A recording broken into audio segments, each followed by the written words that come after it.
G'day guys, welcome back to the channel. I am Acafalos and today we're going to be taking a long-awaited look at the Path of Champions here in Legends of Runeterra with Lee Sin. We're going to be doing the chapter 1 of his campaign here. It's going to bring us to Nexus where we're going to be taking on Darius in the Dragon's Vengeance. So this is definitely a long-awaited one because if you've been following the series, you'll know I've been repeatedly mentioning, repeatedly stating, we're waiting to unlock Lee Sin. We're waiting to unlock Lee Sin. I'm waiting to unlock Lee Sin. And now that we finally have him unlocked, we can of course take a look at his first chapter. So again, it's going to bring us to Nexus. Now, one thing to note is that I believe I've read a comment by one of you guys on a community post, if I'm not mistaken, that I've shared on the channel.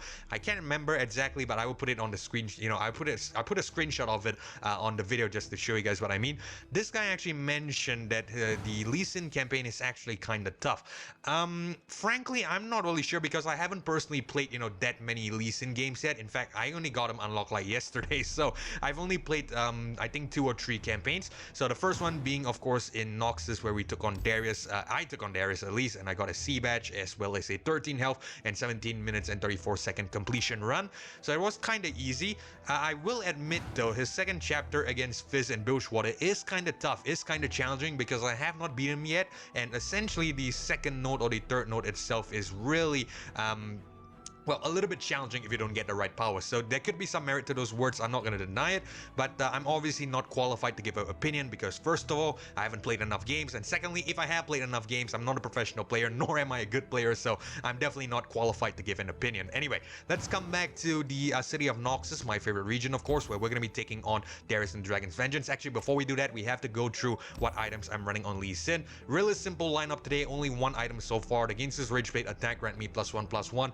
Personally, I would have preferred if we could go with the Archangel Staff. Where is it? There we go. Archangel Staff. Round start refill your spell mana, because this should actually work really well since Lee Sin levels up by playing spells. Unfortunately, I do not have the rare item slot unlocked yet. It's only still common tier items. So we're only gonna be able to put common items, and the best common item in my opinion is the Gains's Rageblade. So we are gonna keep that on him. Now, with that out of the way, let's go ahead and head back out, and we're gonna get this adventure replayed.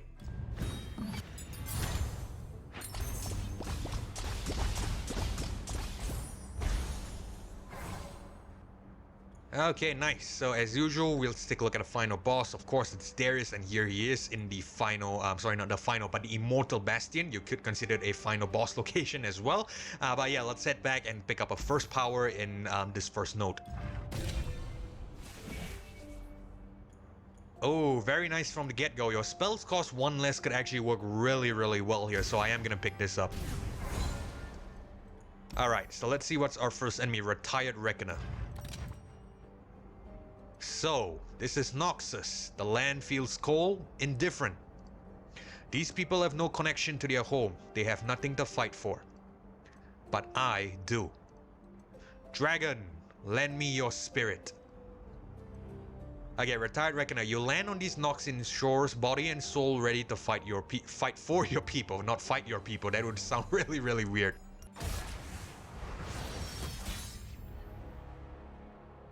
Okay, so we get not a bad start. We get a reduced cost Scaled Snapper and Lee Sin as well as Scales of Dragon. By the way, if you guys are wondering how I'm already getting cost reductions on the first node, I believe you might have saw earlier that my Lee Sin is already at level 5. That's because I of course tried the campaigns. So yeah, I got a useful item on the Scaled Snapper, just to let you guys know. I'll go over the powers in a second. Let's just go ahead and keep this hand first. Do we want to reroll anything here?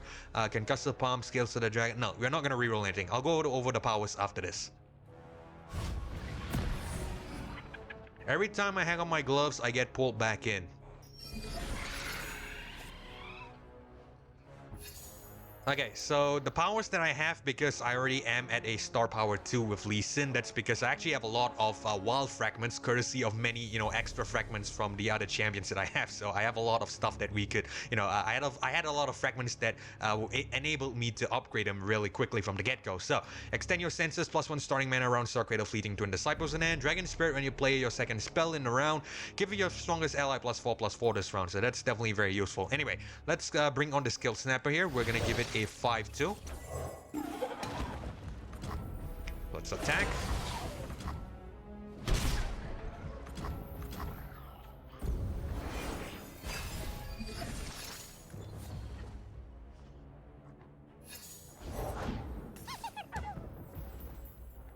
Okay, I think we're gonna bring on a concussive palm here. That way we stun it, and that way, you know, we get another unit on board as well. It's not really that big of a deal. 1 damage isn't big, you know, a big problem, but it's fine. We'll do it anyway.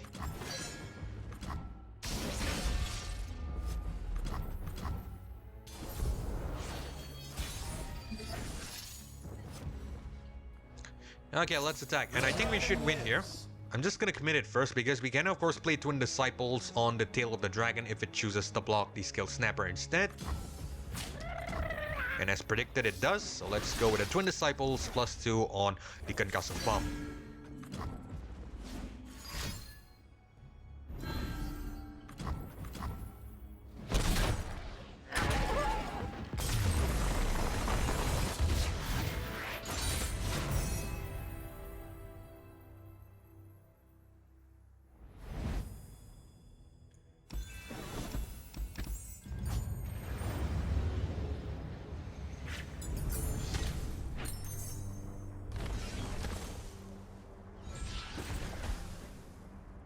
Okay, so we get a very good spell. Blade of the Exile, grant an ally +2/+0 overwhelm quick attack, and with the cost reduction, that's gonna be 0. I wish we got this on, you know, the next episode that we're gonna do in the Fizz run, because you know I think it's really overkill or wasteful here in the beginning chapter, at least in my opinion. But regardless, we are still gonna pick up the Blade of the Exile.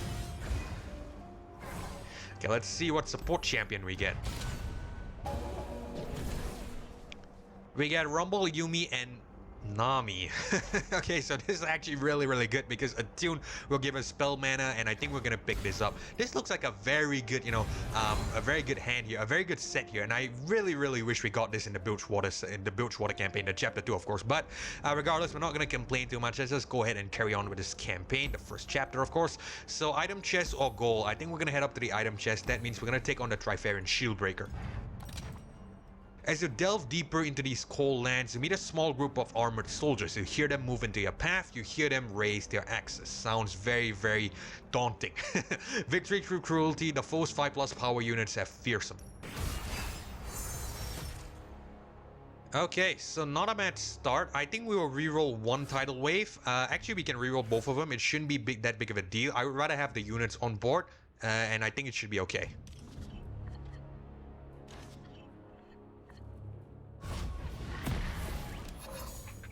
Is war the only language you Noxians speak? It is the only one we speak best, and will gladly teach Ionian cowards. I really wish many of these conversations were voice acted. I think it would be, you know, definitely it will be 10 times much better than my narration, of course, but mainly because I want to see and really hear and experience how some of these characters would basically interact. At least that's what makes me, you know, enjoy the game even more. But regardless, this is still okay. Okay, so let's bring on the coral creatures here. There's another one! All right, let's end the round.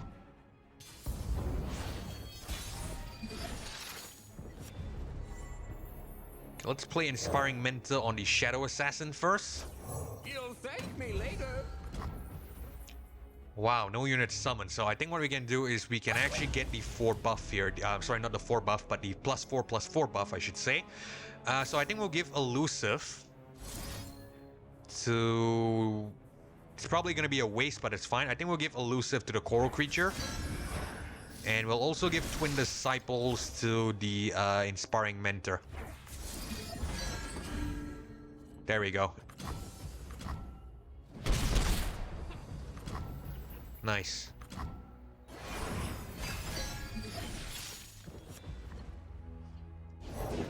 It's just blood, darling. Oh yeah, let's bring on Shadow Assassin here. The dark beckons. If they mattered, I'd let them live. Okay, I think this is what we'll do. We'll play Shadow Assassin here first. It's too late for you. And I think we'll do a Gruesome Theater. That way, we recall it. Or actually, no, let's not do that. This might be better. We put the 2/3 here because it's a guaranteed kill. We'll use a Gruesome Theater and we'll recall Shadow Assassin.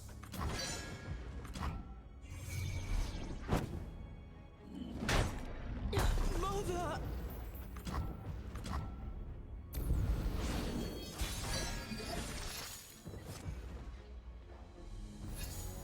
Alright, let's bring on Lee Sin. Master yourself. Master your enemy. Strike And we win.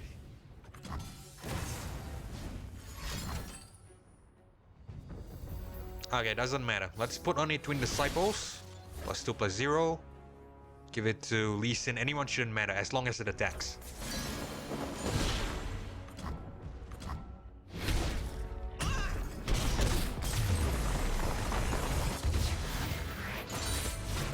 I thank you, dragon.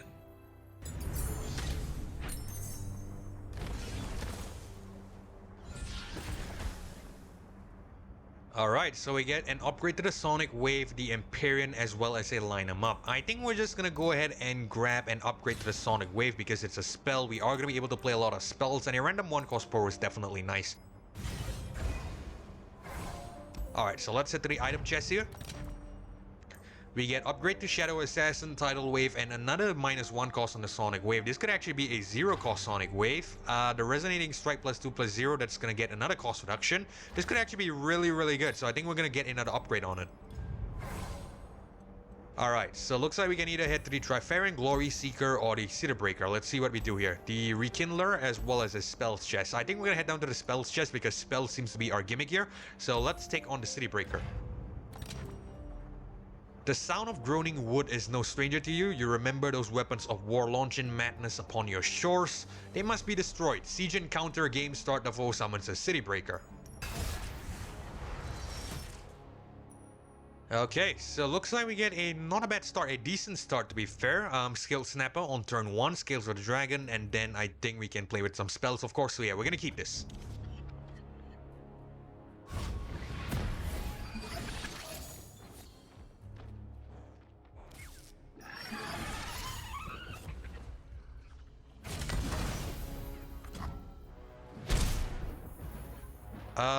Okay, sorry, I was caught a little bit off guard there with the dialogue. I don't think that's the right one. Shady character for some reason. I think it must have been something else, but maybe, you know, when maybe they forgot to add it in or something, but it's alright, it's no big deal. Okay, so let's go ahead and bring on a Scale Snapper here. Let's give it a 5/2.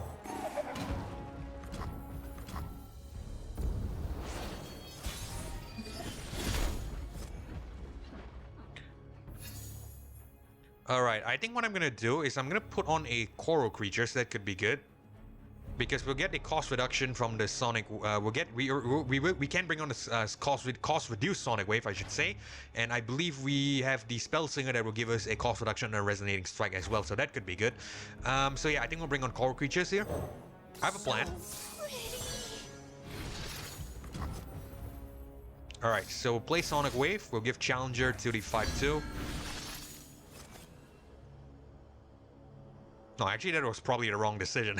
Now that I think about it, because if we play Twin Disciples, this guy will get a 4/4 buff, so that's going to be a 9. What is it? A 9/6, right? A 9/6, 5 + 4, 9, 2 + 4 is also 6. So if we drag this guy here, it's gonna be a waste of the 9/6. So I think Challenger would have been better given to maybe the Coral creatures or something. But you know what? It's alright. No big deal. We should still be able to win this. So I think what we'll do is we'll play a Resonating Strike here. We'll give it to the Impact, the Protoporo, the Impact Poro. We'll also give the Coral creatures a +2/+0.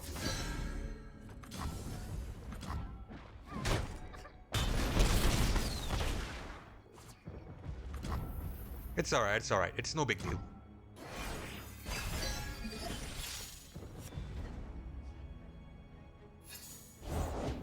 Victory requires a sharp blade. Okay, let's do Parley and take him out.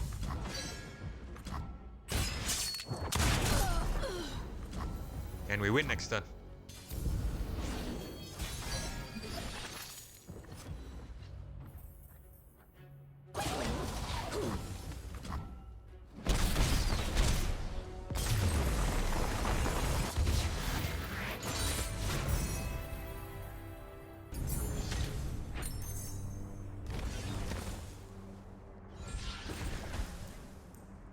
Okay, we get another upgrade to the Sonic Wave. We get a Jewel Protector as well as Scattered Pod here. I think what we're gonna do is we're gonna go ahead and pick up an upgrade to the Jewel Protector. It's a cheaper unit and it's, you know, a very, you know, a good attacking unit, I should say. 4/4, grant an ally in hand +3/+3. With the pickaxe, it's a 6/4, so it's definitely much better.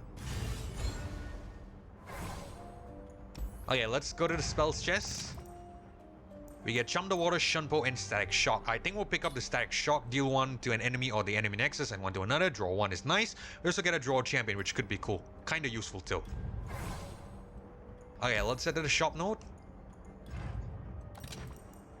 Let's see if we can get a useful power. Game start summon a Sparring Student. I think we're gonna reroll this because this is the final node and it shouldn't really matter. Cards to draw cost 1 less this round. Let's try that one more time. Weakest ally. Let's do it one final time. And we still get the same power. Okay, it's fine. We'll just pick this up. Alright, I don't think we're going to get any cards. Actually, we will get one. The Mystic Shot is nice. It's a 1 cost to deal 2 damage. So I think we're going to pick this up. And I think we're going to only pick this up. So we'll leave everything else. Okay, let's go ahead and take on Darius after we go out and go and heal up. Alright, let's take on Darius. You came a long way to die, Ionian. I am here to return your visit, Hand of Noxus. You brought suffering and death. I return your gift with the dragon's fire. This is really... Every army needs a general. Okay, sorry. I wanted to say that this was actually really weird for Darius. I think it must have been another bug there. It highlighted Darius, but that sounded more like a Lee Sin line, to be fair. So yeah, I think it must have been a slight oversight. But again, it's alright. Finally, you found him. The one they call Han, who butchered your people, who burned your homes. You feel the dragon flare with rage as you approach. Hemorrhage, when any player's unit dies, deal 1 to their Nexus. Alright, Concussive Palm, Gringlet Lookout, Scales of the Dragon, as well as a Nami. This is a good start, so we'll keep this.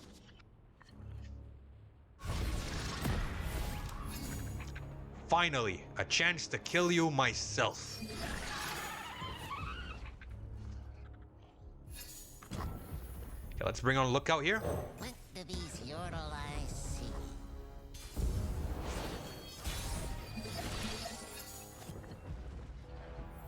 Bring on Nami next. I won't let my home be swallowed by darkness.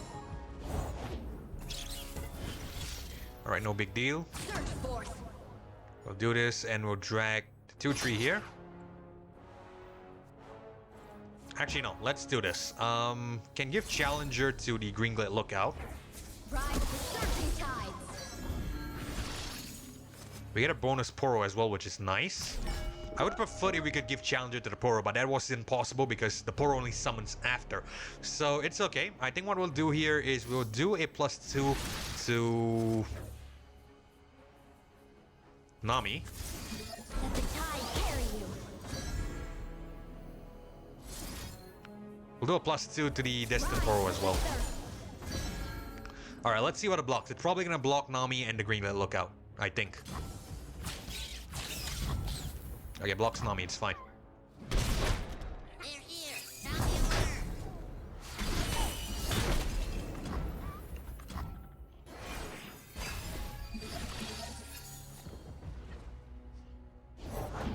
alarm. Nothing can stop me.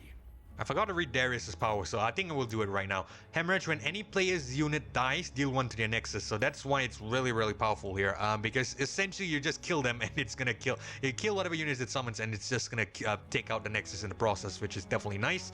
So I think we'll bring on another Lookout here. Patrol 1, Patrol 2, Patrol 3. Okay, let's drop this Lookout. Get 'em. We'll give it the Twin Disciples. Let the tide carry you. Bring the others. Remember them. Scales of the Dragon on, and we should win next turn.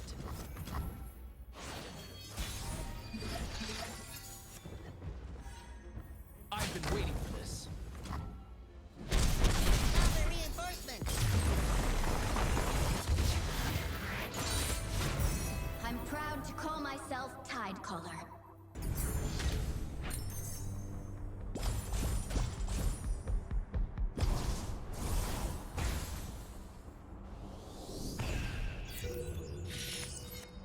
Alright, there we go. So that is Lee Sin's chapter done. So it looks like a really simple campaign. I think the Bilge Water campaign should be fairly manageable as well, provided we get the right powers, because in this instance, can't believe it's taken me until, you know, the final champion to show you the power node. But yeah, in this instance, we got a very good, you know, spell in, sorry, not power in, but sorry, not spell, but power, I should say, in the Spell Slinger. Your spells cost 1 less, so obviously it was a bit of a steamroll, so that's definitely why. But regardless, let's just go ahead and head back to the main menu.